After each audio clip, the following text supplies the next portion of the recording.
In the landmark case of Chevron USA Incorporated versus Natural Resources Defense Council Incorporated, the Supreme Court held that if a statute administered by an agency is ambiguous or silent on a specific issue, courts will defer to the agency's reasonable interpretation.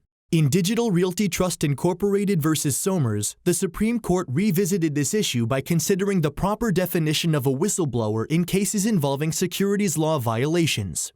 As part of its efforts to eradicate corporate fraud, Congress passed the Sarbanes-Oxley Act of 2002 and the 2010 Dodd-Frank Wall Street Reform and Consumer Protection Act. Both acts include provisions protecting whistleblowers against retaliation.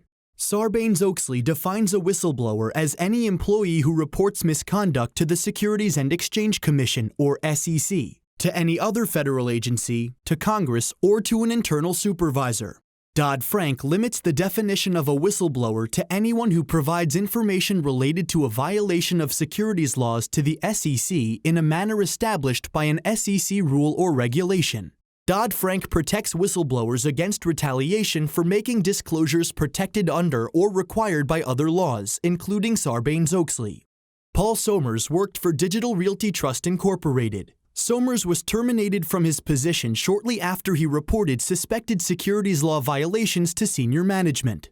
Somers filed suit against his former employer, alleging that his termination violated Dodd-Frank's whistleblower retaliation provision.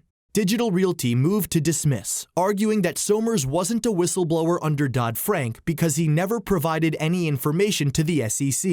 The district court denied the motion. On appeal, the Ninth Circuit affirmed, ruling that the definition of a whistleblower under Dodd-Frank was ambiguous, and therefore it deferred to the SEC's whistleblower protection regulation under Chevron. The Supreme Court granted cert.